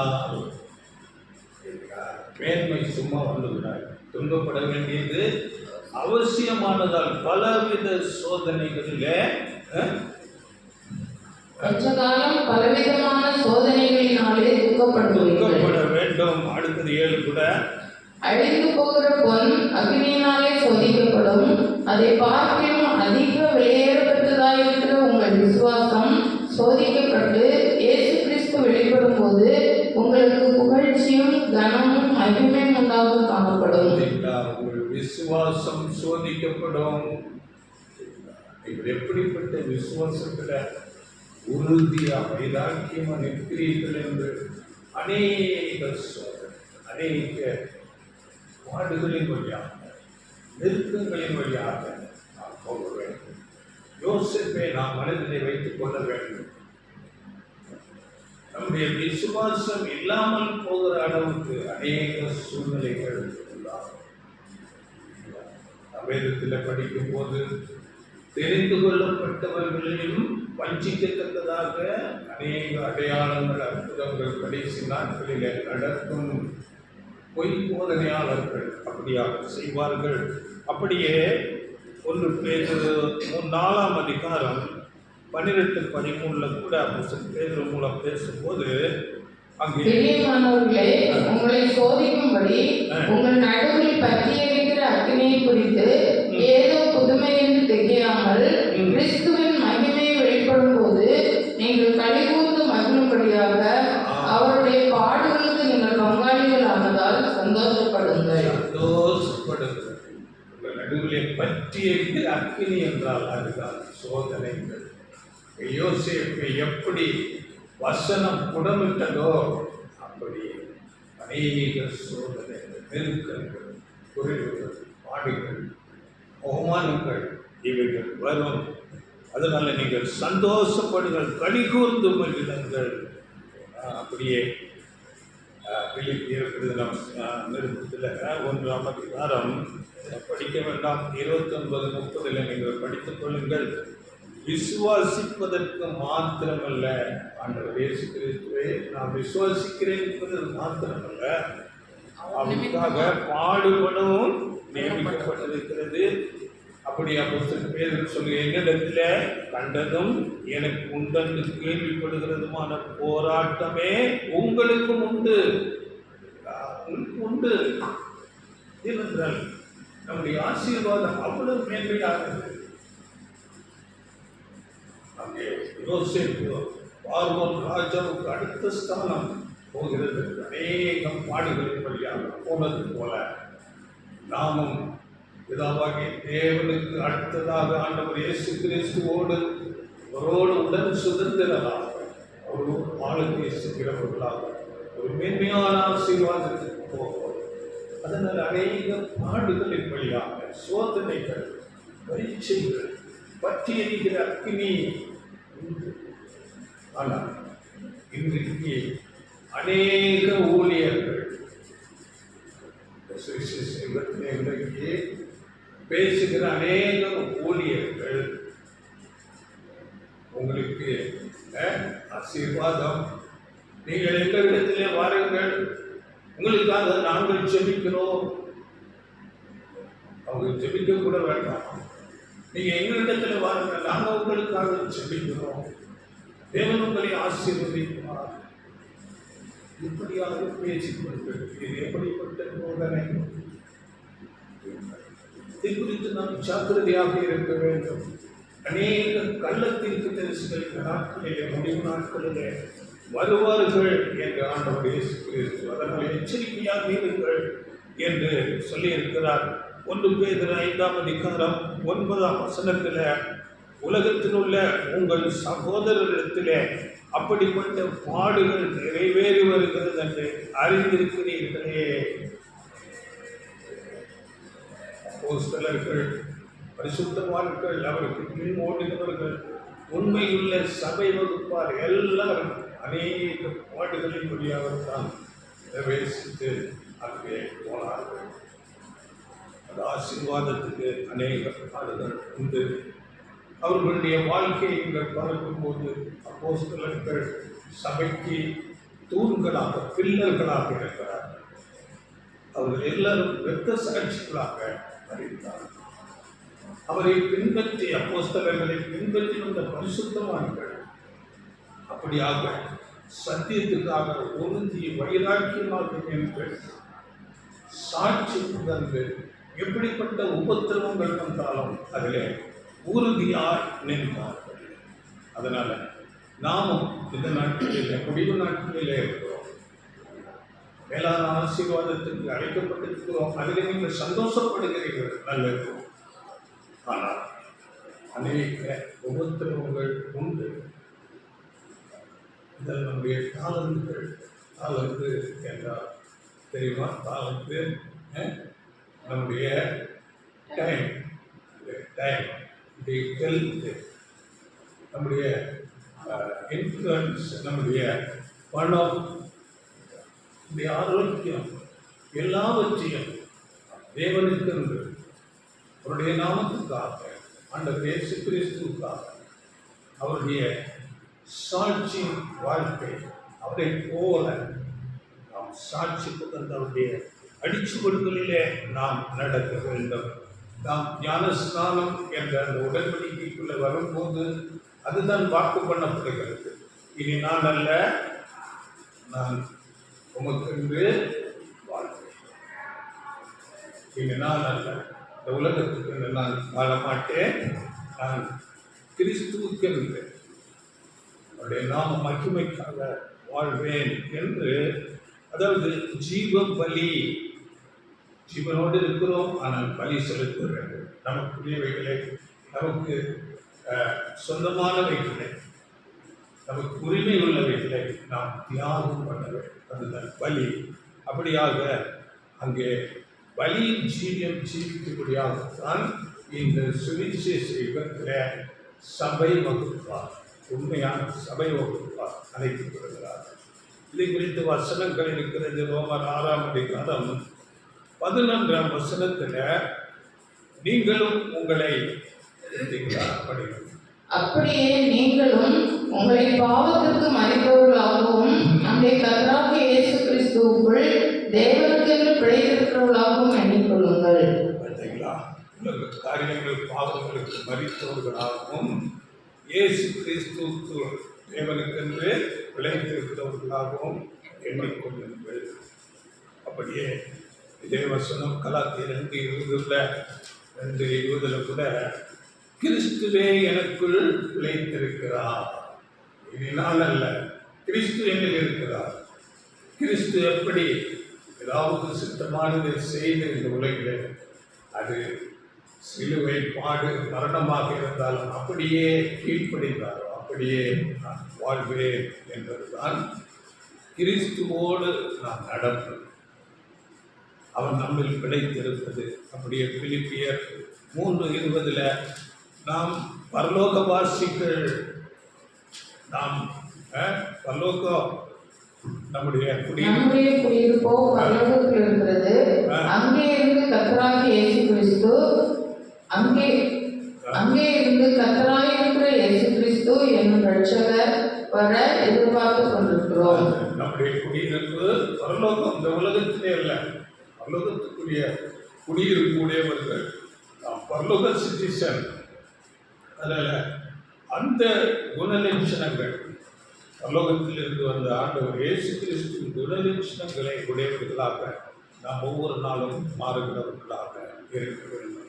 அடுத்ததாக நாம் பார்க்கும்போது அங்கே சாட்சியின் வாழ்க்கை வாழ்ந்திருக்க முக்கியமான நபர் மோசே. மோசே அங்கே நினைத்திருந்தால் அங்கே பார்வோன் குமாரத்தின் மகன் என்ற ஒரு நிலையில ஒரு மென்மையான ஆசீர்வாதத்திலே அங்கே இருந்திருக்கலாம். ஆனால் அதை வெறுத்து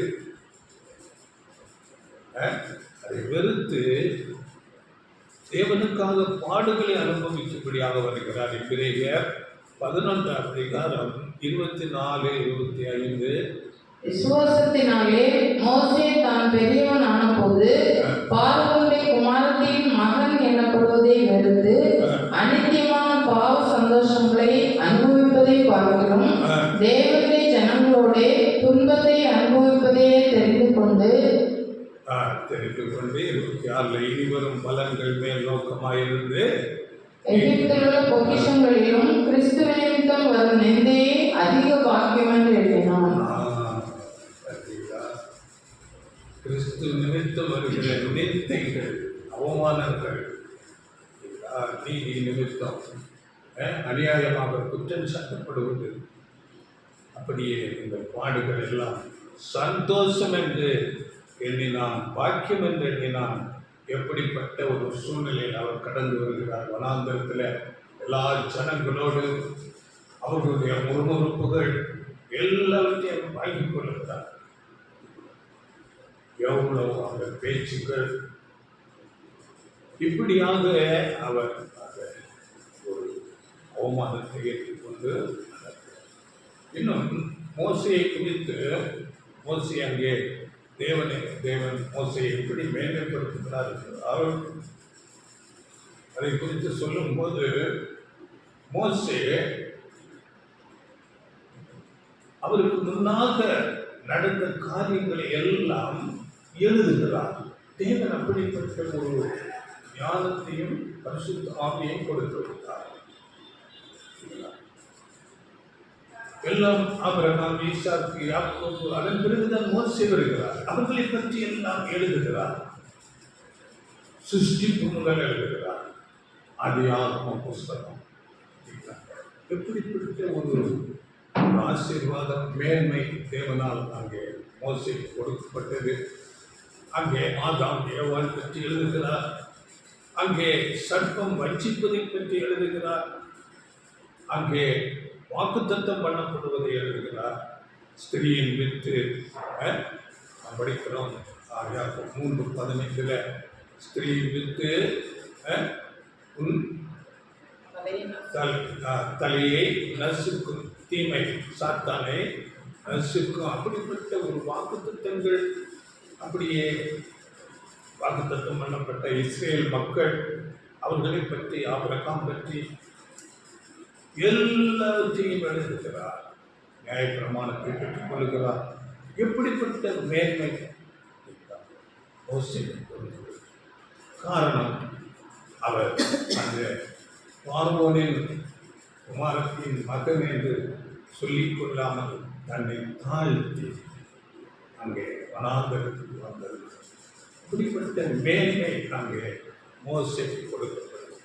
ஒருவேளை மோசே எழுதின புஸ்தகம், ஆதியாகமம், யாத்திராகமம், இந்த காரியங்கள் எல்லாம் இல்லாவிட்டால் வேதம் ஒரு நாம் உணர்ந்து கொள்ளவே முடியாத ஒரு நிலையில இருந்தது.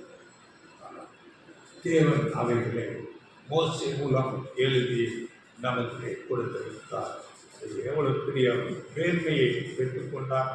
இப்படியே பழைய ஏற்பாட்டுக்குள்ள பரிசுத்தவான்கள், தீர்க்கதரிசிகள் பரலோகத்தின் தேவனுக்கு முன்பாக தங்களை தாழ்த்தி கீழ்ப்படிந்து அவருக்காக பாடுகளை, அவமானங்களை சகித்து கொண்டு அவரை வெளிப்படுத்துகிற குணலட்சணங்களை தங்கள் வாழ்க்கையிலே காட்டினார்கள். புதிய ஏற்பாட்டில் பார்க்கும்போது கூட அப்போஸ்தலர்கள், இன்னும் குறிப்பாக பேதுரு, ஆண்டவர் இயேசு கிறிஸ்துவை மறுதலித்தவர், அவருக்கு ஆலோசனை சொல்லுகிற சில காரியங்கள், இப்படியாக இருந்தவர். அவருடைய வாழ்க்கை கடைசி எப்படியாக இருந்தது? அங்கே தன்னை சிலுவை மரணத்துக்கு கொடுக்கிறார். அதுவும் தலைகீழாக அடியுங்கள், சிலுவையிலே நேரடியாக ஆண்டவர் இயேசு கிறிஸ்துவை போல சிலுவையில் அடிப்பதற்கு தகுதியற்றவன் என்று அங்கே பேதுரு தன்னை தாழ்த்துகிறார். எப்படிப்பட்ட அவருடைய கேரக்டர் வளர்ச்சி அடைந்திருக்கிறது. அவருடைய குணாம்சம் எப்படியாக மாறி இருக்கிறது. அதுல நாம் சில வழிகளில் நம்முடைய சுயத்தில் நாம் நம்முடைய ஞானத்தை நம்பி நான் ரொம்ப படித்திருக்கிறேன், நான் அதிக பணம் சம்பாதித்திருக்கிறேன் என்று அப்படியாக நம்மை உயர்த்தி கொண்டிருக்கலாம். ஆனால் அவையெல்லாம் வீணானது. பேதுருவை போல நாம் தாழ்த்த வேண்டும். அப்படியே பார்க்கும்போது அதன் பிறகு முதல் பெற்ற சாட்சியாக மரித்த ஸ்தேவான் எப்படிப்பட்ட காரியத்தை அங்கே செய்கிறார். அந்த யூதர்கள் மத்தியிலே அங்கே அநேக சத்தியங்களை பிரசங்கித்துக் கொண்டு அநேக பலத்த செயல்களை செய்து கொண்டு அவர்கள் மூர்க்க வரி கொண்டு பல்லை கடித்துக் கொண்டு அவர் மேலே கல்லறிகிறார்கள். அப்பொழுது அவர் எப்படி தன்னை தாழ்த்துகிறார் என்று நாம் படிக்கும்போது அப்போஸ்தலர் 7ஆம் அதிகாரத்திலே அவரை பிடித்து வருகிறது. கடைசி வசனம் படிங்கள். அப்போஸ்தலர் 7:60. அவனோ முழங்கால் படியிட்டு, ஆண்டவரே, இவர்கள் மேல் இந்த பாவத்தை சுமத்தாதரும் என்று மிகுந்த சத்தமிட்டு சொன்னான். இப்படி சொல்லி நித்திரை அடைந்தார். அவரை பகைத்து இழுத்து கொண்டு போனார்கள் என்று சொல்லப்படுகிறது. முந்தின வசனங்களில் படிக்கும்போது மூர்க்க வரி கொண்டு பல்லை கடித்துக் கொண்டு கல்லால் அடிக்கிறார்கள். அப்படிப்பட்டவர்களை பார்த்து இவர்கள் மேல் இந்த பாவத்தை சுமத்தார்கள். ஆண்டவர் இயேசு கிறிஸ்துவின் குணம் கேரக்டர் அப்படியே அவருக்கு வந்துவிட்டது. இயேசு கிறிஸ்துவை குறித்து தீர்க்க தரிசனமாக ஏசாயா 53:12 அங்கே சொல்லும்போது அவர் சத்துருக்களுக்காக அவர் செபித்ததை குறித்து அங்கே பேசப்படுது. படிக்க வேண்டாம். அப்படி ஆண்டவர் இயேசு கிறிஸ்துவின் அந்த கேரக்டர் குணாம்சம் அங்கே ஸ்தேவானிடத்தில் வந்திருக்கிறது. அப்படியே யோவான், அப்போஸ்தலன் யோவான் எப்படிப்பட்ட பாடுகளுக்குள்ளாக போனார் என்று சரித்திரங்கள் சொல்லும்போது அவர் எண்ணெய் கொப்பரையிலே போடுகிறார். அதிலும் சாகாமல் அதன் பிறகு பத்ம தீவுக்கு அனுப்புகிறார்கள். அந்த தீவு என்பது சுற்றிலும் கடல், நடுவிலே நாங்கள் ஒரு தீவு, மலைக்காடு, அது போய் ஜீவனோடு வரவே முடியாது. அப்படிப்பட்ட சூழ்நிலையிலே ஆண்டவர் இயேசு கிறிஸ்து அவரோடு கூட இடைப்பட்டு வெளிப்படுத்தின விசேஷம் அந்த புஸ்தகம் எழுதும்படியாக அதை செய்கிறார். ஆனால் அவருடைய வார்த்தைகளை நீங்கள் படியுங்கள். அவர் அன்பு பேசிக்கொண்டே இருக்கிறார். அவருடைய உபதேசம் முழுக்க முழுக்க அன்பு. அங்கே சொல்லும் போது வெளிப்படுத்தல் 1ஆம் அதிகாரம் 9ஆம் வசனத்தில் தேவ வசனத்து நிமித்தமும் இயேசு கிறிஸ்து என்ற சாட்சியின் நிமித்தமும் அவர் அந்த பத்ம தீவுக்கு அங்கே அனுப்பப்பட்டார். அப்படிப்பட்ட பாடுகளின் வழியாக எல்லாம் தங்கள் சாட்சியை வெளிப்படுத்தி காண்பித்து விட்டார் வாழ்க்கை மூலமாக. அப்படி அப்போஸ்தலர் பவுல் அநேக பரிசுத்தவான். அப்போஸ்தலர் பவுல் பற்றி கூட அநேக காரியங்கள் அவர் எவ்வளவாக அடிக்கப்பட்டார். 5 முறை சவுக்கால் அடிக்கப்பட்டார், கல்லெறிந்தார், சிறைச்சாலைகள், இப்படி அநேக காரியங்கள் பாடுபடைய வழியாக சென்றார். இதை 2 கொரிந்தியர் 11:23 அதை நீங்கள் படித்துக் கொள்ளுங்கள். இப்படி அநேக உபத்திரவங்களின் வழியாக அப்போஸ்தலர் பவுல் கடந்து சென்று அப்பொழுது சொல்லும்போது ஒரு வசனம் பேசுகிறார்.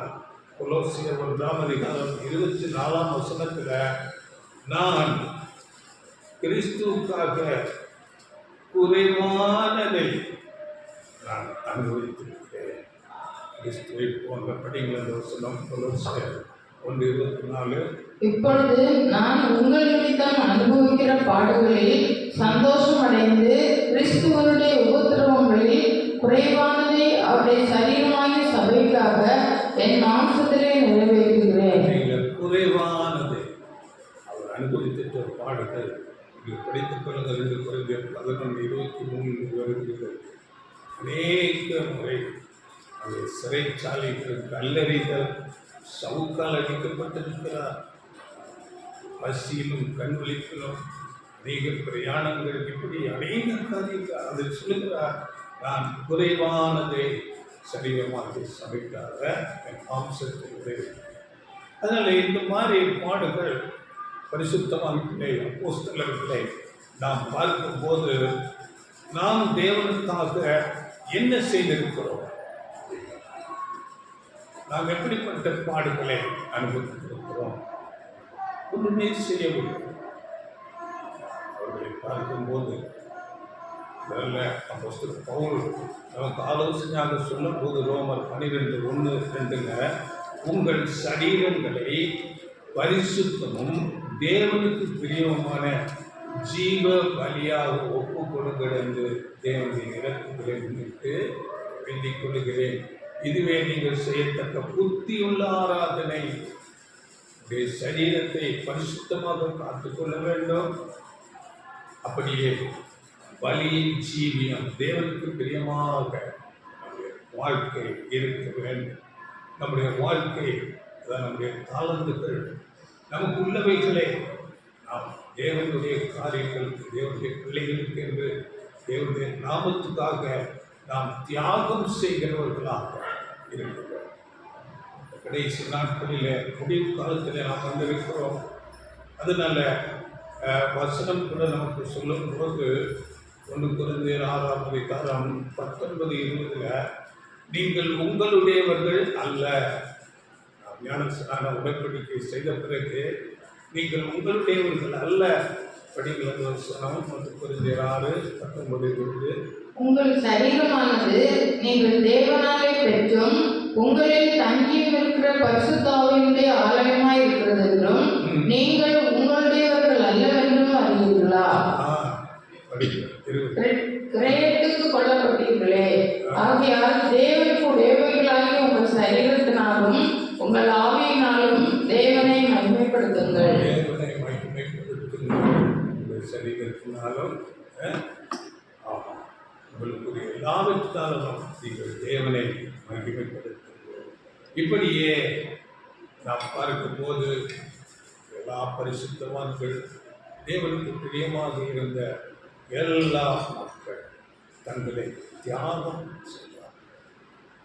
பாட்டில் நாம் பார்க்கும்போது குறிப்பாக 3 பேர், தானியேலை நாம் பார்க்கும்போது சாத்ராக், மேஷாக், ஆபேத்நேகோ இவர்கள் அங்கே தேவனுக்காக அங்கே ராஜாவின் கட்டளையை தள்ளி தங்களை அக்னிக்கு ஒப்பு கொடுக்கிறார்கள். மாத்திரம் படிங்கள் சேர்த்து முடிக்கலாம். தானியேல் 3:28 தேவனை நம்பி ராஜாவின் கட்டளையை தள்ளி தங்கள் சரீரங்களை ஒப்பு கொடுத்ததினால் அவர் தம்முடைய தூதனை அனுப்பி தம்முடைய தாசரை விடுவித்தார். அப்போ நாம் அப்படி நம்மை ஒப்பு கொடுக்கும் போது ராஜாவின் கட்டளைக்கு தள்ளி போட்டு தங்கள் சரீரங்களை ஒப்பு கொடுக்கிறார், நெருப்புக்கு ஒப்பு கொடுக்கிறார். அப்படி இருக்கும்போது அப்படிப்பட்ட வைராக்கியம் காட்டும் போது அங்கே தம்முடைய தூதனை அனுப்பி என்று சொல்லப்பட்டது. அந்த தூதன் யார் என்று நாம் பார்க்கும்போது 25ஆம் வசனம் படிவீர்கள். அதிலே 3:25 அதற்கு அவன், இதோ 4 பேர் விடுதலையாய் அக்னியின் நடுவிலே உலாவுகிறதை காண்கிறேன். அவர்களுக்கு ஒரு சேதமும் இல்லை. 4ஆம் நாளின் சாயல் தேவபுத்திரனுக்கு ஒப்பாயிருக்கிறது. தேவபுத்திரன் ஆண்டவர் இயேசு கிறிஸ்து அங்கு அடையாளப்படுத்தி ஆண்டவர் இயேசு கிறிஸ்து அவர்களோடு அப்படிப்பட்ட நெருப்பு அதற்கு தங்களை ஒப்பு கொடுக்கும் போது ஆண்டவர் இயேசு அவர்களோடு கூட இருக்கிறார். அவர்களுக்கு எந்த சேதம் வராமல் அங்கே பாதுகாக்கிறார். இப்படி அநேக தங்களை ஒப்பு கொடுத்தார். அதைத்தான் தேவன் எதிர்பார்க்கிறார். அப்படிப்பட்ட சாட்சியின் வாருங்கள். அப்படியாக 2 பேர் 3 பேர் கூடி அங்கே ஒப்பு கொடுக்கும் போது ஆண்டவர் இயேசு அவர்களோடு இருந்தார். அப்படியே புதிய ஏற்பாட்டில் ஆண்டவர் இயேசு இங்கே சொல்லும் போது மத்தேயு 18:20 2 பேர் 3 பேர் நாமத்தினாலே கூடி வரும்போது அங்கே அவர்கள் நடுவிலே நான் இருக்கிறேன் என்று நம்ம சில பேராக இருந்தால் நம்ம மத்தியில் ஆண்டவர் இயேசு கிறிஸ்து இருக்கிறார். அதனால ஆண்டவர் இயேசுவை பின்பற்றி நடக்கிறவர்களை எப்படிப்பட்ட உபத்திரவங்களுக்குள்ளே கொண்டு போனாலும் அது ஆண்டவர் இயேசுவை துக்கப்படுத்துவது போல, ஆண்டவர் இயேசுவை உபத்திரவப்படுத்துவது போல அவரை பின்பற்றி நடக்கும்போது அவர் நம்மோடு கூட இருக்கும். நெருப்பில் இருக்கும்போது அவர் அந்த 3 பேரோடு இருந்தது போல. இதற்கு நம்ம புதிய ஏற்பாட்டில் நாம் தெரியும். அப்போஸ்தலன் பவுல் சவுலாக இருக்கும்போது இதை குறித்து நீங்கள் படித்துக் கொள்ளுங்கள். அப்போஸ்தலர் 9ஆம் அதிகாரத்தில் அங்கே கிறிஸ்தவர்களை கட்டி சிறைச்சாலையில் தள்ளி அநேக உபத்திரவங்களை செய்யும் போது அங்கே ஆண்டவர் இயேசு அந்த சவுலை பேசுகிறார். அப்போஸ்தலர் 9:4 சவுலே சவுலே நீ என்னை ஏன் துன்பப்படுத்துகிறாய்? ஆண்டவர் இயேசுவை உண்மையாக பின்பற்றி நடக்கிறவர்களை துன்பப்படுத்துவது ஆண்டவர் இயேசுவை துன்பப்படுத்துவது. அடுத்த வசனத்தில் நாம் படிக்கும்போது ஆண்டவரே நீ யார் என்றார். அதற்கு கர்த்தர் நீ துன்பப்படுத்துகிற இயேசு நானே. முள்ளில் உதைக்கிறது உனக்கு கடினம். முள்ளில் உதைச்சா எப்படி இருக்கும்? வலி இருக்குமா? அப்படி என்று அந்த இயேசு சொல்லிவிட்டார். அதனால அந்த தானியேல நம்ம படிக்கும் போது சாத்ராக் மேஷாக் ஆபேத்நேகோ அந்த 3 பேர் பெரிய நெருப்பு 7 மடங்கு சூடாக்கப்பட்ட நெருப்பு. அதனால அதற்கு உப்பு கொடுக்கிறார்கள். உப்பு கொடுக்கும் போது அந்த நெருப்பு அவர்களை ஒன்றுமே செய்ய முடியவில்லை. நெருப்பு என்ன செய்யும்? 2 காரியங்களை செய்யும். ஒன்று, தேவையில்லாததை அழுக்கு காரியங்களை எல்லாம் நீக்கி போடும். இன்னொன்று, தங்கம் வெள்ளி போன்ற உலோகங்கள் அசுத்தங்களை எல்லாம் நீக்கி அவைகளை பிரித்துக்கொள்ளும். இப்படி 2 காரியங்கள் செய்யும். அப்படியெல்லாம் நெருப்பு வேதத்தின்படி அநேக உபத்திரவங்கள் பாடுகள் இவைகள் அந்த 7 மடங்கு பரிபூர்ண சூடு உபத்திரவங்கள் வரும்போது நம்மில் இருக்கிற அநேக அசுத்தமான காரியங்கள் தேவனுக்கு பிரியமில்லாதவை நீக்கப்படும். ஆண்டவர் இயேசு கிறிஸ்து தான் நமக்கு எல்லாவற்றுக்கும் மாதிரி. அவரை அங்கே எச்சில் துப்புகிறார்கள், கன்னத்திலே அடிக்கிறார்கள், குட்டுகிறார்கள், சவுக்கால் அடிக்கிறார்கள், எல்லாவற்றையும் வாங்கிக் கொள்கிறார். எல்லாவற்றையும் வாங்கிக் கொள்கிறார். சிலுவை சுமக்க வைக்கிறார்கள், கொள்முதலை சுட்டுகிறார்கள், சிலுவையில் அடிக்கிறார். எல்லாவற்றையும் சகித்துக் கொண்டு அப்படியே நாமும் வாங்க வேண்டும். நம்முடைய குருநாதர் அனுபவித்தது நமக்கும் அப்படிப்பட்ட சூழ்நிலைக்கு வந்தார். அதை நாம் சந்தோஷமாக ஏற்றுக்கொள்ள வேண்டும். அதனால எபிரேயர் 4ஆம் அதிகாரத்தில் 15ஆம் வசனத்தில் சொல்லப்படுகிறது, எல்லா விதத்திலும் நம்மை போல சோதிக்கப்பட்டும் பாவம் இல்லாதவராயிருக்கிற பிரதான ஆசாரியரே நமக்கு நம்மை போல ஒரு சோதிக்கப்பட்டிருக்கிறார், ஆனாலும் பாவம் இல்லாதவராயிருக்கிறார். அதனால அவர் நமக்கு உதவி செய்ய வல்லவராயிருக்கிறார் என்று எபிரேயர் 2:18 அவர் தாமே சோதிக்கப்பட்டு பாடுபட்டதினாலே அவர் சோதிக்கப்படுவதற்கு உதவி செய்ய வல்லவராகவே இருக்கிறார். அதனால நாமும் இந்த சுவிசேஷ யுகத்தில் நம்மளான ஆசீர்வாதத்துக்கு அழைக்கப்பட்டிருக்கிறோம். இந்த பயங்கரமான நெருப்பில் போடப்படும் அநேக உபத்திரவங்களின் மத்தியில் நாம் கடந்து செல்ல முடியும், செல்ல வேண்டும். அப்படி தேவன் வைத்திருக்கிறார். அப்படி இருக்கும்போது ஆண்டவர் இயேசு நம்மோடு கூட இருப்பார். நம்முடைய தேவையில்லாத குணங்கள் எல்லாம் நீக்கப்படும். அதனால் நாம் அநேக இந்த சத்தியங்களை வார்த்தைகளை கேட்டு வேதத்தை அதிகமாக தியானித்து இந்த பரிசுத்தவான்களுடைய வாழ்க்கையை நாம் அறிந்து உணர்ந்து கொண்டு இதை படித்து கொண்டு நிதானித்து அறிந்து உணர்ந்து அப்படியே நாம் கீழ்ப்படிய வேண்டும். அப்போஸ்தலர்களைப் போல வேறுபாட்டில் யோசிப்பை போல இவையெல்லாம் பெரிய ஆசீர்வாதத்துக்கு நம்மை வழிநடத்துவதாக இருக்கு. அதனால் நாம் வார்த்தைகளை கீழ்ப்படிய வேண்டும். எப்படிப்பட்ட பாடுகள், அதாவது நெருக்கங்கள் வந்தாலும் உறுதியாக வைராக்கியமாக நாம் நிற்கும்போது அதை நாம் நின்று நம்மை நிரூபித்து காட்ட வேண்டும். யோசேப்பை போல, ஆபிரகாமை போல, மோசேயை போல, அப்போஸ்தலர்களைப் போல நம்மை நாம் ப்ரூவ் பண்ண வேண்டும். நாம் உமக்காக உண்மையுள்ளவராக இருப்பேன் என்று நம்முடைய சாட்சிகளை நாம் நம்முடைய வாழ்க்கையில் இந்த சுவிசேஷத்தில் இந்த கடைசி நாட்களில் இருக்கிறோம், வாழ்ந்து நாம் நம்மை ப்ரூவ் பண்ண வேண்டும். அப்பொழுது மேலான ஆசீர்வாதம் நமக்கு இருக்கும். ஆண்டவர் இயேசு கிறிஸ்துவோடு ராஜாக்களாக ஆசாரியராக இருந்து ஆளுகை செய்யும் தகுதி அப்பொழுதுதான் நமக்கு கொடுக்கப்படும். கடைசியாக ஒரு வசனத்தை படியுங்கள். 1 கொரிந்தியர் 15ஆம் அதிகாரம் 58ஆம் வசனம். 1 கொரிந்தியர் 15:58. ஆகையால் எனக்கு பிரியமான சகோதரரே, கர்த்தருக்குள் நீங்கள் படுகிற பிரயாசம் விருதாவாய் இராதென்று அறிந்து நீங்கள் உறுதிப்பட்டவர்களாயும் அசையாதவர்களாயும் கர்த்தருடைய கிரியிலே எப்பொழுதும் பெருகுவர்களாயும் இருப்பீர்களாக. ஆண்டவருக்கு இருந்து வருகிற பிரயாசம் ஒரு நாளும் விருதாவாக. அதனால் நீங்கள் உறுதியாக அசையாதவர்களாக அந்த கிரியை எப்பொழுதும் பெருகுகிறவர்களாக இருந்து மேலான ஆசீர்வாதத்தை பெற்றுக்கொள்ள நமக்கு உதவி செய்வாராக. வார்த்தைகளை நீங்கள் கேளுங்கள், ஆண்டவருக்கு ஆசீர்வதிப்பாராக.